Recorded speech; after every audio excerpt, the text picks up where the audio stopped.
Hello friends, welcome to VM Literacy channel. இன்னைக்கு நம்ம சேனல்ல 7th standard maths term 1 exercise 4.2ல 7th question பார்க்க போறோம். It takes 120 minutes to weed a garden with 6 gardeners. If the same work is to be done in 30 minutes, how many more gardeners are needed? So இங்க அந்த கார்டனை clean பண்ணி அதை கரெக்டாக வச்சுக்கிறதுக்கு 6 gardeners சேர்ந்து 120 minutes work பண்ணுறாங்க. சரியா? 30 மினிட்ஸில் அதே சேம் ஒர்க்கை கம்ப்ளீட் பண்ணுறதுக்கு எத்தனை கார்டனர்ஸ் தேவைப்படுவாங்க அப்படின்னு கேட்குறாங்க. ஓகேவா? கொஷின் புரிஞ்சது இல்லையா? நாம் ஃபைன் பண்ண வேண்டியது இன்னும் நம்பர் ஆஃப் கார்டனர்ஸ் எவ்வளோ பேர் தேவைப்படுறாங்க அப்படிங்கிறது தான். இதுக்கு 30 மினிட்ஸில் அந்த ஒர்க்கை கம்ப்ளீட் பண்ணுறதுக்காக. ஓகே, அந்த வேல்யூவை எக்ஸ் அப்படின்னு சொல்லி கன்சிடர் பண்ணுறோம். இன்ஃபர்மேஷன்ஸ் என்ன கொடுத்துருக்காங்க? Number of gardeners and then time taken to finish the work in மினிட்ஸில் கொடுத்துருக்கு இல்லையா? நமக்கு டைமிங் எப்படி இருக்கு? மினிட்ஸில் கொடுத்துருக்காங்க. ஸோ இன்ஃபர்மேஷன் எழுதிக்கலாம். 6 கார்டனர் வந்து 120 மினிட்ஸில் அந்த ஒர்க்கை முடிக்கிறாங்க. ஸோ 30 மினிட்ஸில் கம்ப்ளீட் பண்ண எத்தனை கார்டனர்ஸ் தேவைப்படுறாங்க அப்படின்னு கேட்குறாங்க. ஓகேவா? ஸோ என்ன அண்டர்ஸ்டாண்டிங்னா, இங்கே டைம் வந்து கம்மியாக இருக்கு இல்லையா? அப்போ ஒர்க்கை வந்து ரொம்ப ஃபாஸ்ட்டாக முடிச்சுட்டாங்க. 6 கார்டனர்ஸ் வந்து 120 மினிட்ஸ் எடுத்துக்கும் போது 30 மினிட்ஸ்லேயே அந்த ஒர்க்கை முடிஞ்சிடுச்சுன்னா இங்கே கார்டனர்ஸோடைய கவுண்டிங் என்ன ஆகும்? கண்டிப்பாக இன்க்ரீஸ் ஆகிருக்கணும் இல்லையா? இன்க்ரீஸ் ஆனதான் இந்த ஷார்ட் பீரியடில் அந்த ஒர்க்கை சேம் ஒர்க்குன்னு கொஷினில் கொடுத்துருக்கு. ஸோ அந்த ஒர்க்கை ஈஸியாக கம்ப்ளீட் பண்ண முடியும். ஸோ இதை ரெண்டையும் கம்பேர் பண்ணுறோம். Number of gardeners to compare working time. இந்த டைமை கம்பேர் பண்ணும்போது நம்ம எப்படி எழுதலாம்? Time is decreases. டைம் இங்கே குறைஞ்சிருக்கா? Means number of gardeners increases. So number of gardeners கண்டிப்பாக இன்க்ரீஸ் ஆகிருப்பாங்க. So it is inverse proportion.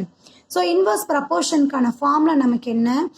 x1 y1 that is equal to x2 y2. So இந்த ஃபார்மேட்டில் எக்ஸோடைய வேல்யூ ஒய்யோடைய வேல்யூ நம்ம ஃபைண்ட் பண்ணணும். Substitute பண்ணணும். இங்கே கொடுத்துருக்கக்கூடிய ரெண்டு இன்ஃபர்மேஷனில் இதை எக்ஸ் இதை ஒய் அப்படின்னு எடுத்துக்கலாம். அப்போது எக்ஸோடைய வேல்யூனா x1 x2 y1 y2 அப்படின்னு நமக்கு கிடைக்கும். ஸோ ஃபார்முலா அப்ளை பண்ணலாமா? x1உடைய வேல்யூ 6 இன்ட்டு y1உடைய வேல்யூ 120, x2 உடைய வேல்யூ x, y2 உடைய வேல்யூ 30. இங்கே நம்ம எக்ஸோடைய வேல்யூ தான் ஃபைன் பண்ணுறோம் இல்லையா? கூட இருக்கக்கூடிய இந்த 30 ஈக்குவல்ட்டுக்கு இந்த சைடு மூவ் ஆகும். So 6 into 120 divided by 30 that is equal to x அப்படின்னு சொல்லி கிடைக்குமா? இப்போ எக்ஸோடைய வேல்யூ வேணும் அப்படின்னா லெஃப்ட் ஹேண்ட் சைடில் இருக்கிறத நம்ம ரெடியூஸ் பண்ணணும். இந்த ஜீரோக்கு இந்த ஜீரோ கேன்சல் ஆகிடும். 3 வந்து 1 டைம், 12 வந்து 4 டைம். ஓகேவா? இதுக்கப்புறம் நம்மளால் ரெடியூஸ் பண்ண முடியாது. ரிமைனிங் வேல்யூஸ் எடுத்து எழுதலாம்.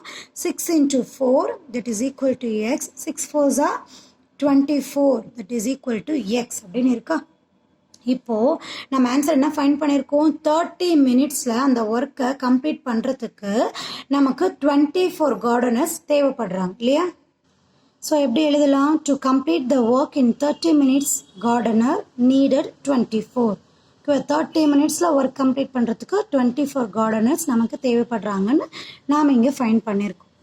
ஆல்ரெடி நம்மக்கிட்ட 6 கார்டனர்ஸ் இருக்காங்க. ஸோ நமக்கு 24 கார்டனர்ஸ் ஓவரால் ஒர்க்கை முடிக்கணும்னா ஆல்ரெடி 6 கார்டனர்ஸ் இருக்காங்க. ஸோ ரிமைனிங் எத்தனை பேர் நமக்கு தேவைப்படுவாங்க? So more gardeners needed that is equal to 24 minus 6 equal to 18.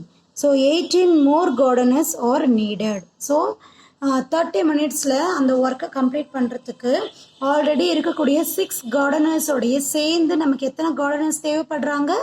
18 gardeners தேவைப்படுறாங்க. ஓகேவா? இந்த எக்ஸ்ப்ளனேஷன் உங்களுக்கு புரிஞ்சிருக்கும் அப்படின்னு நினைக்கிறேன். மறக்காமல் வீடியோக்கு லைக் அண்ட் கமெண்ட் பண்ணுங்கள். VM Literacy சேனலுக்கு சப்ஸ்கிரைப் பண்ணிக்கோங்க. தேங்க்யூ ஃபார் வாட்சிங்.